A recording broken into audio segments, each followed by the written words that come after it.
ஒரு தலித் மக்களுடைய விடுதலைக்காக பேசுகின்ற தலைவர்களை படுகொலை செய்து விடுவது என்பது அந்த தலித் மக்களை அனாதைகளாக ஆக்கிவிடலாம் என்று ஆதிக்க சக்திகள் இல்லை தலித் மக்கள் அதிகாரத்திற்கு வரக்கூடாது என்று நினைக்கின்ற இன்னும் ஜனநாயகத்தை பற்றி சமூக நீதியை பற்றி தீவிரமாக ஆழமாக சிந்திக்காத மிக மோசமான படுகொலை என்று இதை நான் நம்புகிறேன்.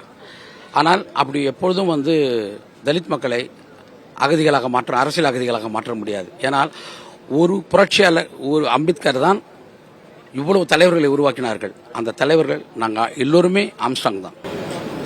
இன்றைக்கு அவருடைய இறுதி சடங்கின் பொழுது தலித் தலைவர்கள் அப்படின்னு கருதப்படுகிற திருமாவளவன் அவர்களோ செல்வ பிறந்தகை அவர்களோ பூவை ஜெகன்மூர்த்தி அவர்களோ மட்டுமே தான் காண முடிகிறது. ஆரம்பத்திலிருந்து இறுதி வரை எந்த பொது தலைவர்களும் காண முடியல. இவர் தலித் தலைவர் அப்படின்னு கட்டமைக்கப்படுதா இல்லை அந்த வட்டத்துக்குள்ள மட்டும்தான் இருந்தாரா? தலைவர் ஆம்ஸ்ட்ராங்க்கு ஒன்றுனாக்கா தலைவர் திருமாவளவனுக்கு தான் வலிக்கும், தலைவர் ஜெகன்மூர்த்திக்கு தான் வலிக்கும். ஏன்னா நாங்கள் எல்லாமே ஒரு சமூகம் மட்டுமல்ல. இந்த ரிலேஷன்ஷிப்ன்றது ஜாதியால் உருவானதல்ல. மற்ற ஜாதி தலைவர்களுக்கு எப்படி ஒரே ஜாதியில் பல்வேறு ஜாதி தலைவர்கள் இருந்தாலும் அவங்க ஒன்றா இருக்கிறதுக்கான காரணம் அவங்க ஒரு ஜாதியாக இருப்பாங்க, அதான் காரணம். ஆனால் தலித் தலைவர்கள் ஒன்றா இருக்கிறதுக்கு ஜாதி மட்டும் காரணம் இல்லை, அவங்க கிட்ட இருக்கிற பொலிட்டிக்கல் ரிலேஷன்ஷிப். இது ஒரு நாலேஜ். இது ஒரு டெமோக்ராட்டிக் கண்ட்ரியில் ஒரு ஜனநாயக நாட்டில் ஒரு ஜனநாயக அரசியல் சிந்தனை கொண்டவர்கள் இவங்க எல்லாமே புத்திஸ்டுகள். பௌத்தம் என்ன சொல்லுகிறனாக்கா, ஜனநாயகத்தை பற்றி தொடர்ந்து வாதம் செய்து கொண்டிருங்கள், தொடர்ந்து உரையாடி கொண்டிருங்கள். ஜனநாயகத்தின் வழியாகத்தான் மனித சமூகத்தினுடைய நாகரிகத்தை அடுத்த கட்டத்துக்கு கொண்டு போகும் என்று சொல்ல முடியும்.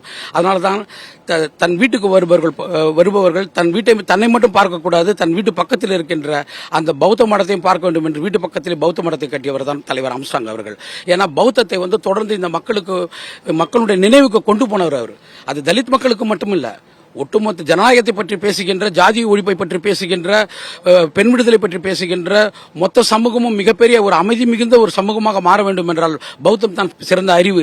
அந்த அறிவை மக்களுக்கு போதிக்க வேண்டும் என்று தன் வாழ்நாள் முழுதும் தன்னை அர்ப்பணித்துக் கொண்டிருந்தான் தலைவர் ஆம்ஸ்ட்ராங் அவர்கள். அந்த அடிப்படையில் தலைவர் ஆம்ஸ்ட்ராங்கினுடைய இந்த பௌத்த அறிவை அவர்கள் படுகொலையின் மூலமாக நிறுத்தியிருக்கலாம். ஆனால் அவருடைய உரையாடல் இன்னும் எங்கள் காதில் கேட்டுதான் இருக்குது. கண்டிப்பாக இந்த அறிவு என்பது மிகப்பெரிய எழுச்சியாக மாறும். தொண்டர்களையும் தாண்டி ஆதரவாளர்களையும் தாண்டி உங்களை போன்ற ஒரு சில இறுதி வரைக்கும் இருந்தீங்க. உங்களை பொறுத்த வரைக்கும் ஆம்ஸ்ட்ராங் யாரு? ஒரு வரியில் தலைவர். செய்திகளை உடனுக்குடனும் துல்லியமாகவும் தெரிந்து கொள்ள சப்ஸ்கிரைப் பண்ணுங்க.